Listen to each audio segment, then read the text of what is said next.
Boa noite a todos. Boa noite. Que o divino amigo Jesus permaneça em nossos corações. Inicialmente, queremos parabenizar as companheiras da jornada da Mulher Espírita, por mais este ano, onde juntas divulgamos a doutrina dos Espíritos.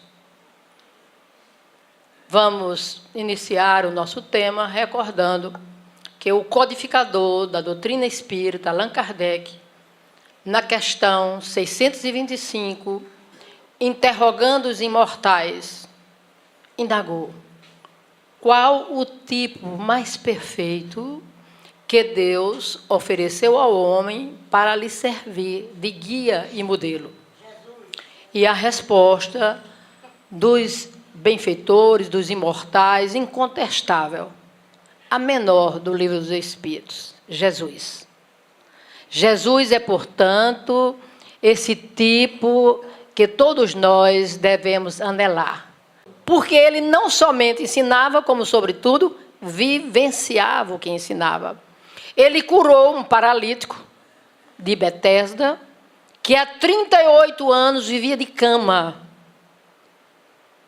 Mandou que ele se levantasse, tomasse o leito e andasse, sem o paralítico solicitar a cura. Quando interrogado pelos sacerdotes, que não admitiam cura em dia de sábado, e foi um dia de sábado que Jesus curou este paralítico, quem o havia curado? E quem mandou que ele levasse o leito? Porque em dia de sábado era considerado o dia sagrado, ninguém podia fazer nenhum trabalho. O homem não sabia quem havia curado. Ele disse apenas para mim: levanta-te, toma o teu leito e anda. Não sei quem foi. Isso é o exemplo deixado para nós. Servia e passava adiante, sem esperar a retribuição. A mesma coisa que ele fez com esse paralítico, ele fez também com o cego de nascença. Sem que o cego solicitasse a cura, ele curou o cego. E quando o cego, que era muito conhecido, foi também interrogado pelos sacerdotes quem o havia curado, quem havia lhe aberto os olhos, ele disse: um homem chamado Jesus. Sem que eu pedisse, abriu os meus olhos e eu passei a ver. Mas não sabia onde Jesus se encontrava. Curou e prosseguiu na sua caminhada. Era assim que ele agia. E quando ele curava as pessoas, cegos, surdos mudos, paralíticos, loucos, todo tipo de cura que ele realizou, ele curava e solicitava para que não dissessem a ninguém que havia sido curado por ele. Vejam aí a diferença de Jesus para nós, espíritos ainda tão pequenos, que muitas vezes deixamos de ajudar alguém porque uma vez ajudou e a pessoa não agradeceu. Estão sempre desejosos de aplausos, de agradecimentos. E a mensagem de Jesus é esta para nós: fazermos tudo em secreto, sem que ninguém tome conhecimento do que estamos realizando. Fazermos tudo por amor. E a maior mensagem de amor deixada por ele foi quando ele pediu ao Pai perdão pelos seus algozes. Perdoa-lhes, Pai, porque eles não sabem o que fazem. Essa foi a maior lição de amor deixada por Jesus para todos nós. Então, ensinava e vivenciava esse amor. Jesus também pregou para todos nós, espíritos ainda pequenos, espíritos nesta caminhada evolutiva, desejosos de crescer, desejosos de acertar, a não revidar, a não reagir, não resistais ao homem mau. Se alguém vos bater na face direita, apresenta-lhe a outra. Quando Jesus mostra que devemos apresentar a outra face, não é a face física para o outro esbofetear, mas é a face que o agressor não conhece. A face do perdão, da tolerância, da compreensão. É essa face que ele recomenda para mostrarmos aos agressores.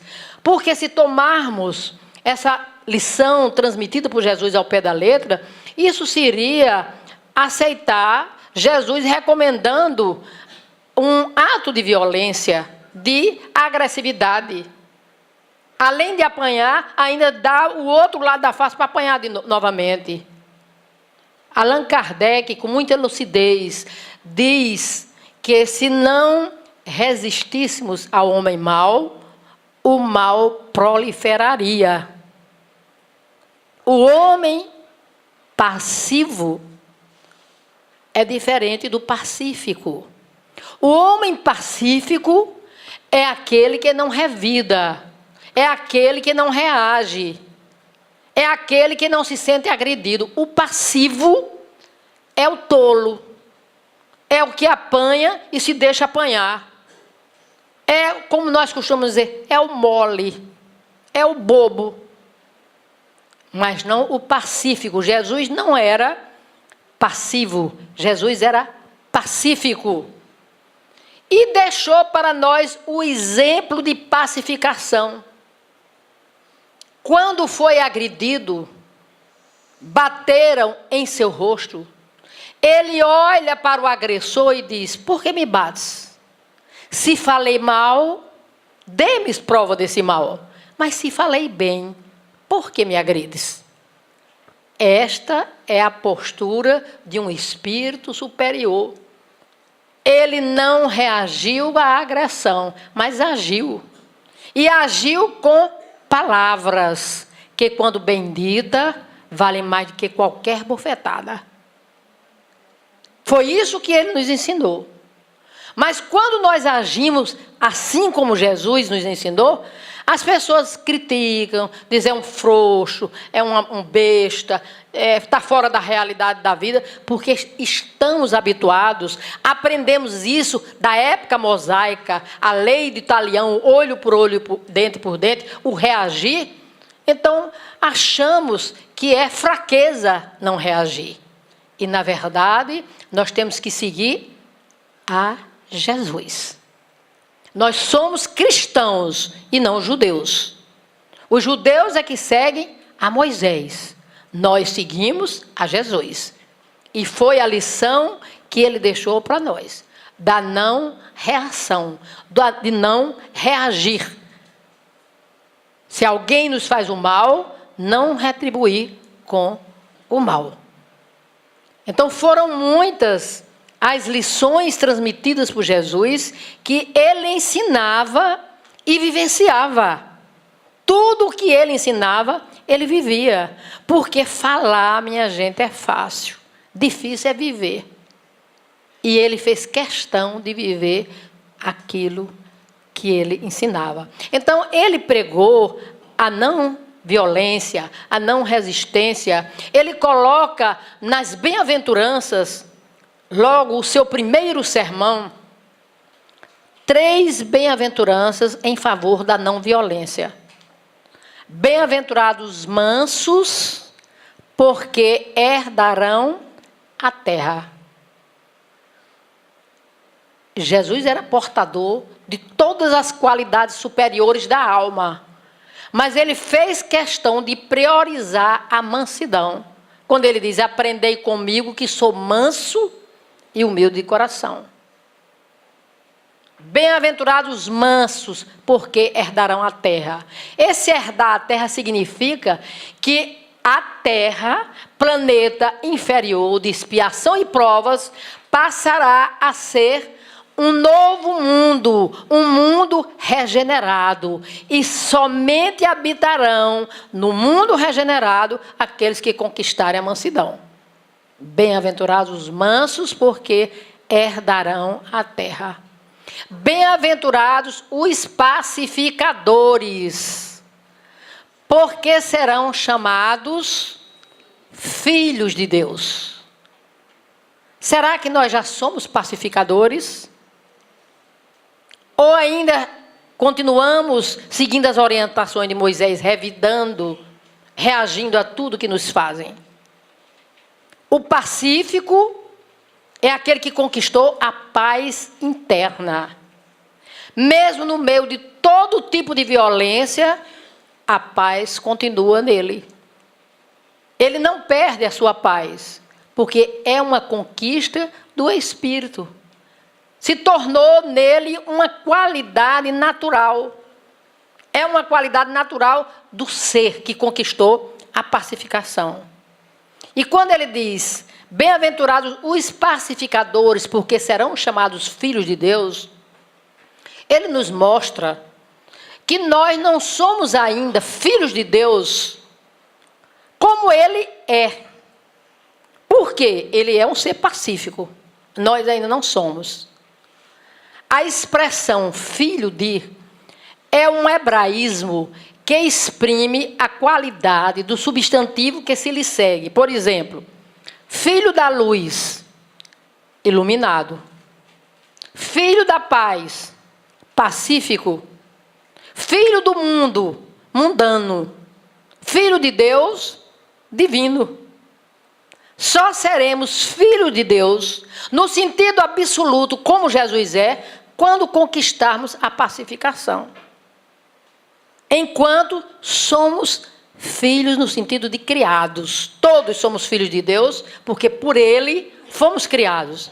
Mas no sentido absoluto de pacificadores, só conquistando a pacificação. Jesus também diz para nós, a minha paz eu vos dou. A minha paz eu vos deixo. Não vos la dou como dá o mundo. A paz de Jesus é diferente da paz do mundo. Porque a paz de Jesus é paz perene. É conquista do ser espiritual que ele é. A paz em Jesus não desaparece. Nós estamos nessa luta, estamos nessa peleja, nessa caminhada pela conquista da paz. Mas a nossa paz ainda é do mundo. Por quê? Nós temos momentos de paz. Se tudo em casa vai bem, se a saúde está perfeita, se não há nenhum contratempo, você encontra com a pessoa, tudo bem, tudo em paz, tudo em paz. Basta que alguém adoeça, esteja no hospital, você diz, não está tudo em paz não, fulano está doente, foi operado, fez... Aí a paz desapareceu. Essa paz é a paz do mundo. Você tem momentos de paz e depois a paz desaparece. A paz do Cristo não, é paz permanente. E é isso que ele deseja para nós. A minha paz eu vos dou. A minha paz eu vos deixo. Quer dizer, a paz do Cristo, a paz real. Não devemos, de maneira alguma, em nenhum momento, perder ou perdermos esta paz. Existem pessoas que costumam dizer que Jesus perdeu a paz quando ele expulsou os vendilhões do templo. Eu acredito que todos aqui já ouviram falar dessa passagem do Evangelho. Jesus se dirigiu ao templo em Jerusalém e quando chegou, viu ali diante do templo os vendilhões. Fizeram do templo uma casa de negócios. E ele não usou de violência, ele usou de energia. Os espíritos puros, os espíritos perfeitos,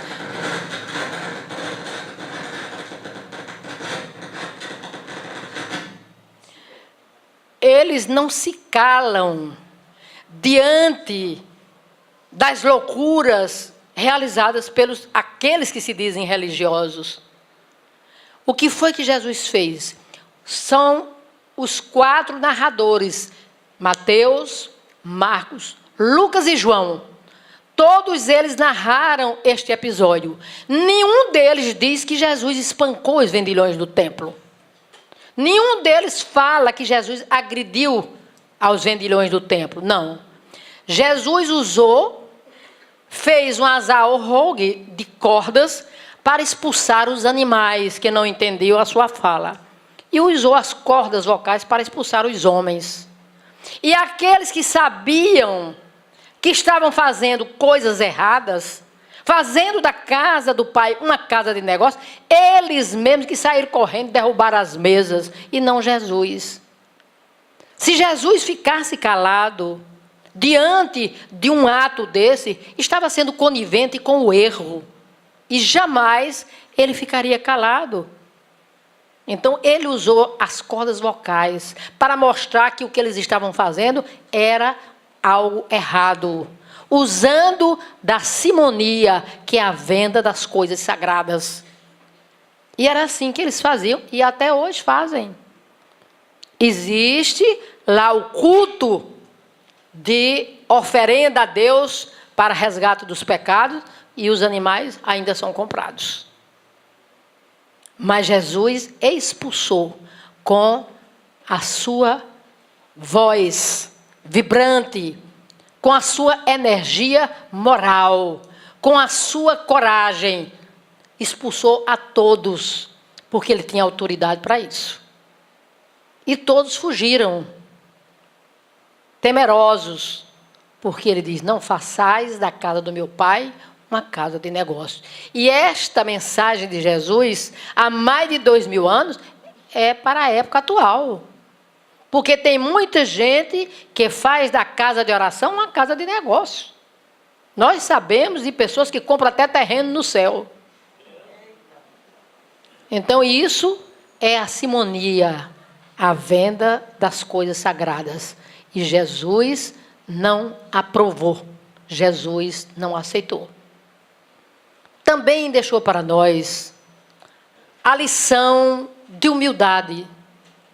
Ele sentia como os seres humanos eram orgulhosos, como o orgulho dominava as criaturas e ainda domina, porque os espíritos responderam a Kardec que a chaga da humanidade é o egoísmo, e o egoísmo é irmão próximo do orgulho.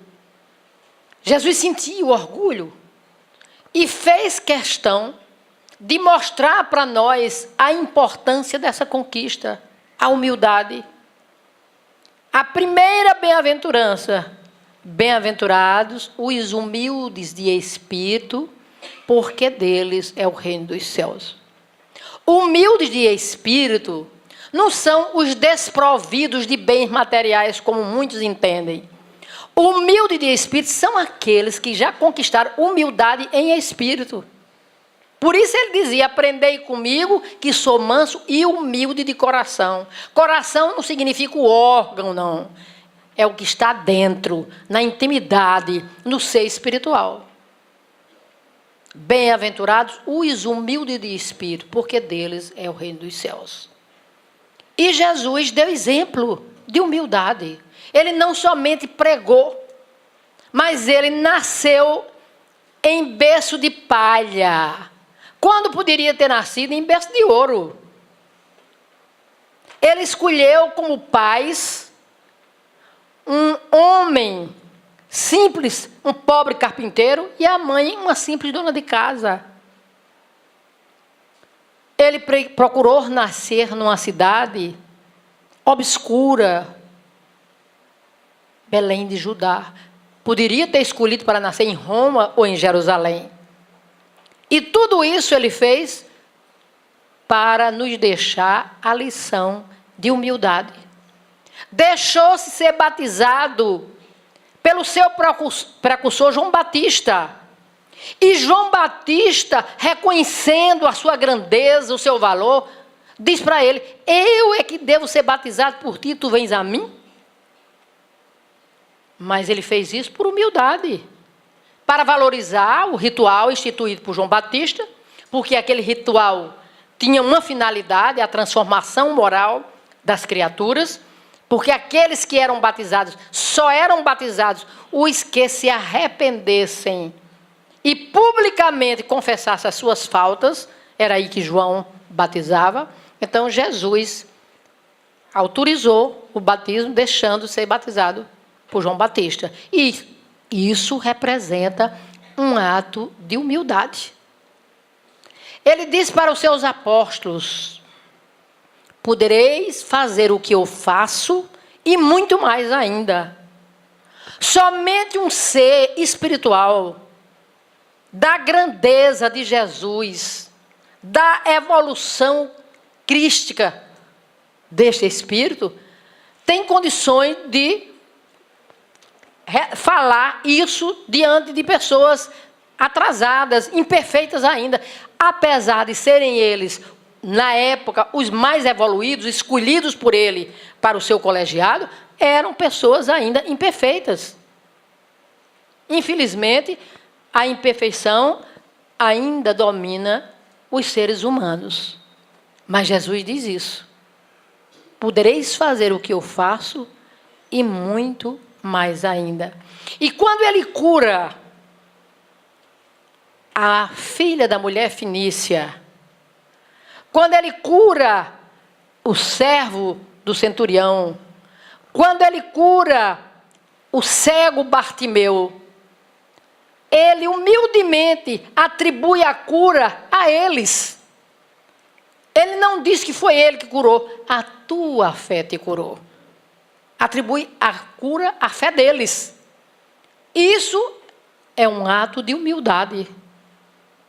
Enquanto muitos desejam propagar, divulgar algo que fez de positivo, de bom por alguém, Jesus fazia questão que ninguém reconhecesse nem retribuísse os seus atos. Aquilo que ele fazia em favor do seu próximo, do seu irmão. Então foram muitos os atos de humildade. Ele ensinava a humildade, mas ele vivenciava essa humildade. Então, por isso, os espíritos disseram a Kardec que ele era o nosso guia e modelo. Guia que nos ensina, modelo que vivencia. E é nestas orientações transmitidas por Jesus que nós devemos nos submeter. Todos nós, sem exceção, cristãos de todas as denominações, devemos seguir as orientações de Jesus. Ele também notou como as pessoas eram dominadas pelos bens materiais, como as pessoas viviam preocupadas com o ter, e esquecidas do principal, ser. Porque o que nós temos, aqui nós vamos deixar. O que nós somos, levaremos para lá. E aí ele começa dizendo: não acumuleis para vós tesouros na terra, onde a traça corrói, onde os ladrões penetram e roubam. Fazei para vós bolsas que não envelheçam, um tesouro inexorível nos céus. E deixou para nós o exemplo que não tinha uma pedra onde reclinar a cabeça.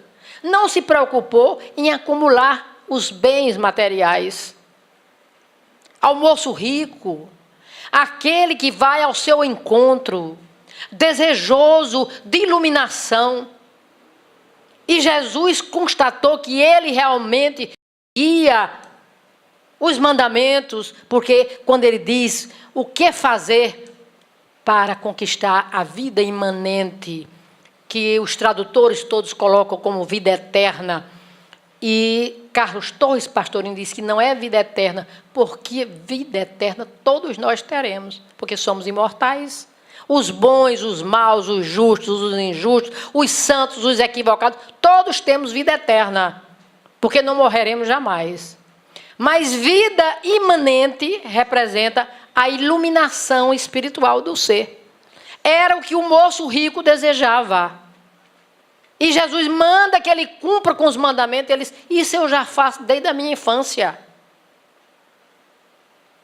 E diz o evangelista Mateus, Jesus gostou dele. E se Jesus gostou dele, é sinal de que ele realmente vivia os mandamentos. Mas Jesus sentiu nele o quê? O apego. Ele era dominado por tudo aquilo que possuía. Era um moço rico.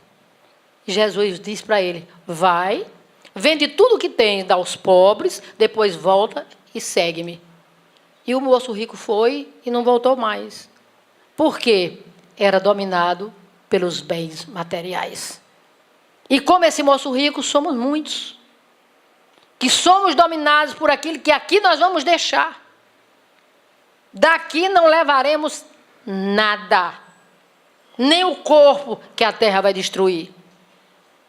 Não levaremos. Mas nós somos dominados. Não pelo que possuímos, como haveres, mas também somos dominados pelas pessoas. Nós costumamos dizer, meu pai, minha mãe, meus irmãos, meus filhos, tudo é nosso e nada é nosso. Nenhum é de ninguém. Nós somos filhos de Deus, criação divina.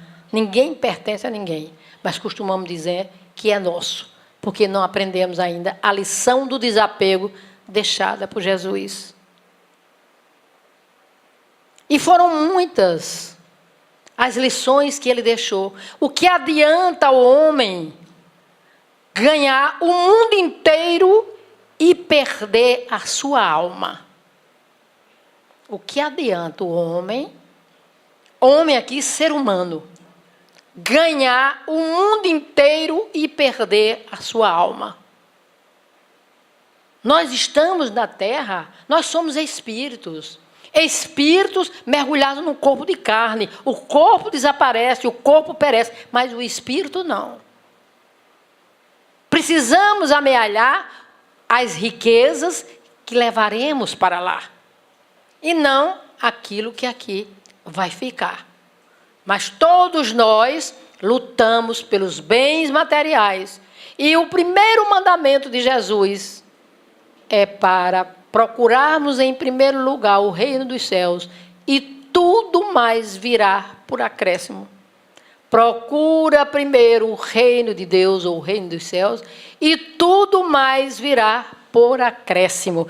As outras coisas vêm por acréscimo. A busca do reino dos céus é a nossa iluminação. É a nossa moralização. É o nosso crescimento espiritual. É esta busca. Quando ele conta a parábola da avareza, ele diz, a vida de cada um não consiste na abundância dos bens que possui. Porque o homem rico vivia trabalhando, juntando os bens, as coisas dele, para ele. E Jesus diz, felizes aqueles que não ajuntam para si, são ricos relativamente a Deus. Felizes aqueles que trabalham pelas conquistas reais, pelas conquistas do espírito imortal. São essas verdadeiras conquistas. E nós ainda estamos nessa luta de querer mais, de matar uma pessoa para poder conquistar o que deseja. E é assim que vive a humanidade que não conhece o Evangelho de Jesus. São muitos os ensinamentos transmitidos por Jesus, deixando para nós exemplos edificantes, exemplos de ensino e de vivência, que infelizmente ainda não observamos.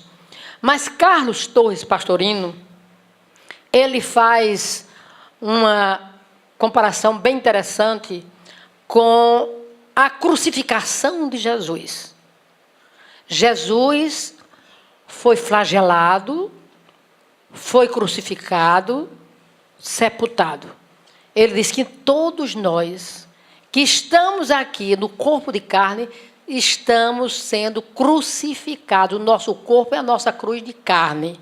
Fique de pé, abra os braços, que é uma cruz. Então o corpo representa a cruz. As chibatadas que Jesus levou, a flagelação sofrida por Jesus, 40 chibatadas com ponta de ossos no chicote que era cortado em pedaços, em fios, para cortar as carnes. Ele diz que as chibatadas sofridas por Jesus foi para nos mostrar que nós também sofremos estas chibatadas carregando a nossa cruz de carne. O nosso corpo são as doenças, o câncer, a lepra, as artroses da vida, os cálculos renais, tantas enfermidades que nós enfrentamos, tantas doenças, tantas dificuldades, são muitas as enfermidades. São as chibatadas que estamos levando, carregando essa cruz, que é o nosso corpo carnal, para aprendermos com Jesus a não blasfemar, a não reclamar e, sobretudo, agradecer. Nós não agradecemos e atribuímos toda a dor e todo o sofrimento a Deus. Tudo que nós sofremos é porque Deus quer. Foi Deus que quis assim. Foi Deus que fez assim. E agora, mais moderno, é propósito de Deus. O propósito de Deus é a nossa iluminação. Deus só tem um propósito, que é amar. Porque Ele é amor. Nós atribuímos os sofrimentos, as dores a Deus. E Jesus sofreu tudo sem blasfemar, sem reclamar, nos deixando o exemplo como nós deveremos proceder carregando a nossa cruz. Quando ele caiu carregando a cruz, segundo Carlos Torres Pastorino, Jesus poderia carregar a cruz mais pesada que existisse, mas ele caiu por 3 vezes para mostrar que nós, carregando a nossa cruz de carne no nosso corpo, caímos muitas vezes. E encontramos na nossa caminhada os sirineus do caminho, aquelas pessoas que nos estendem a mão, aquelas pessoas que nos auxiliam, aquelas pessoas que nos ajudam, aquelas pessoas que nos orientam, são os sirineus. As roupas de Jesus foram repartidas com os carrascos. Naquela época, o crucificado era crucificado despido. Como a lei judaica não aceitava o crucificado sendo despido, Jesus foi com um pano na frente dos órgãos sexuais.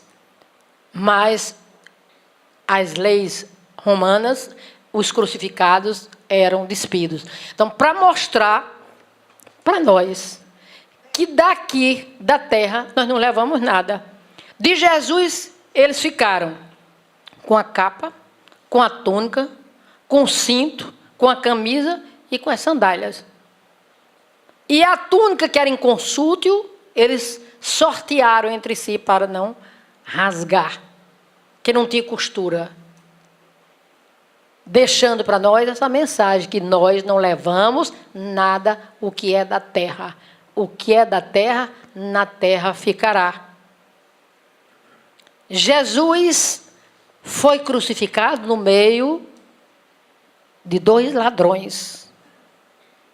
Isso significa que nós estamos crucificados no meio de salteadores.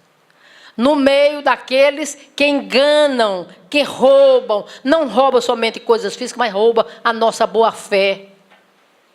Quantas pessoas que enganam E existem as pessoas ingênuas, que acreditam, que aceitam. Estes vão responder.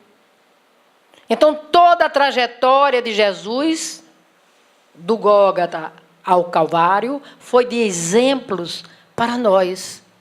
Os encarnados, que aqui estamos, nesse corpo de carne que é a nossa cruz, carregando a cruz, uns mais pesados, outros mais leves. Quem sofre menos, a cruz é mais leve. Quem sofre mais, a cruz é mais pesada.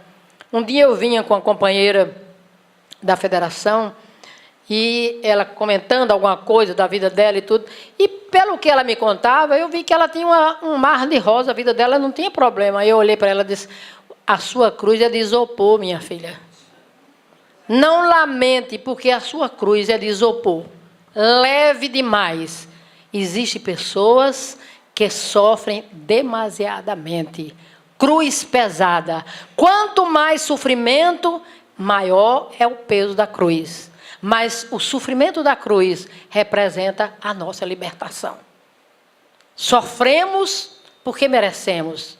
Jesus sofreu para exemplificar. Ele não devia, nós devemos. Então devemos, sofremos, resgatamos. E resgatando estamos nos libertando do cárcere carnal. E vamos encontrar a felicidade, a alegria no mundo espiritual. Que Ele, Jesus, continue sendo em nossa vida o nosso guia, o nosso modelo. Que as suas palavras calem bem fundo em nossas almas. Que possamos interiorizar todos os seus ensinamentos e colocar para fora na prática, no nosso lar, no convívio com os amigos, na rua, em toda parte onde estivermos. Vamos praticar as lições divinas que o nosso guia e modelo trouxe para nós. Graças a Deus. Muita paz. Eu quero falar para você da alegria que vem do meu coração por te ver aqui cantando.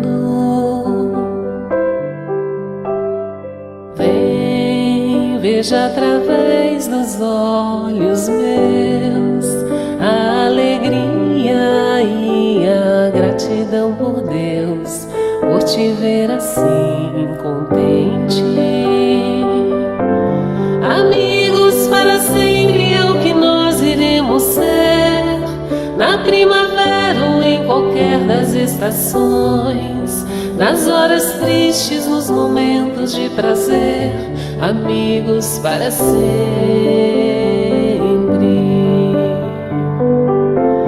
Amigos para sempre é o que nós iremos ser, na primavera ou em qualquer das estações, nas horas tristes, nos momentos de prazer. Amigos para sempre.